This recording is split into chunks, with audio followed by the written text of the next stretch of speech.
Helicopter ਤੇ ਛੱਡ ਕੇ ਗਿਆ ਸੀ ਤੇ ਆਪ ਦੇਖਿਆ ਰਾਤੀ ਹੈਲੀਕਾਪਟਰ ਪਹਿਲੀਆਂ 'ਚ ਆਟੇ ਛੱਡ ਰਿਹਾ ਸੀ। ਓਏ ਟਰੈਕਟਰ ਦੇ ਉੱਤੇ ਸਿੱਟੇ ਨੇ ਇੱਥੇ ਖਾਦ ਆ ਸੀ। ਉਹ ਕੀ ਪਾਗਲ ਹੋ ਗਏ ਤੁਸੀਂ ਆ? ਤੁਹਾਨੂੰ ਕਿਉਂ ਨਹੀਂ ਪਤਾ ਲੱਗਣ ਡਿਆ? ਤੁਹਾਨੂੰ ਤੀਲੀ ਵਰਗਾ ਉਹ ਭਰਾਵਾ ਲੜ ਜਾਊ ਤੇਰੇ ਖਾਦਾ ਲੜ ਜਾਣੀ ਆ। ਓਏ ਖਾ ਕੇ ਵੇਖ ਆਟਾ ਵਾ। ਉਹ ਮਰ ਲੜ ਜਾਣੀ ਮਰ ਜਾ ਖਲਿਆ ਨਾ ਯਾਰ। ਓਏ ਭਾਈ ਉਂਝ ਵੀ ਤੇ ਅਸੀਂ ਭੁੱਖ ਨਾਲ ਮਾਰੀ ਜਾਣਾ, ਜੇ ਖਾ ਕੇ ਮਰ ਜਾਾਂਗੇ ਤਾਂ ਸਾਨੂੰ ਮਾਰੀ ਲੈਣ ਦਿਓ। ਓਏ ਉਦਾਂ ਮਰ ਜਾਓ। 90 ਵੀ ਉਂਝ ਤੇ ਮਰ ਜਾਣਾ।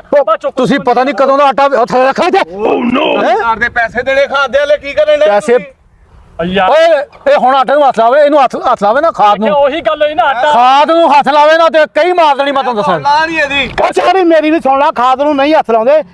ਉੱਥੇ ਬੋਰਾ ਲਿਆ ਆਪਾਂ ਨਾ ਆਲੇ ਦੁਆਲੇ ਪਾ ਕੇ ਹੱਥ ਨਹੀਂ ਲੱਗਣ ਦਿੰਦੇ। ਓਏ ਮੈਂ ਤੇ ਵੈਸੇ ਕੱਪੜਾ ਪਾ ਦੇਣਾ ਜਦੋਂ ਤੂੰ ਚੌਲਾ ਮਾਰਨ ਡਿਆ। ਤੂੰ ਕਿਉਂ ਨਹੀਂ ਹਟਣ ਡਿਆ? ਤੂੰ ਹੈ ਮੈਂ ਆਪ ਦੇਖਿਆ ਰਾਤੀ ਜਹਾਜ਼ ਛਿੱਟਣ ਡਿਆ, ਤੁਸੀਂ ਕਹਿੰਦੇ ਖਾਦ ਆ ਖਾਦ ਆ। ਓਏ ਤੁਸੀਂ ਕੋਈ ਜਹਾਜ਼ ਸੜਕਾਂ ਤੇ ਫਿਰਦਾ ਦੇਖ ਲਿਆ ਹੋਣਾ। ਕਿਹੜੇ ਜਹਾਜ਼ ਦੀਆਂ ਗੱਲਾਂ ਕਰਨ ਡਿਆ? ਅਸੀਂ ਉੜਦਾ ਜਹਾਜ਼ ਵੇਖਿਆ ਜਿਹੜਾ ਸ਼ੂ ਕਰਕੇ ਨਹੀਂ ਜਾਂਦਾ। ਹੈਲੀਕਾਪਟਰ ਉਹ ਤੁਹਾਡੇ ਕੋਠੇ ਤੋਂ ਲੰਘਿਆ ਤੁਸੀਂ ਗੱਲ ਹੀ ਬਣਾ ਲਈ।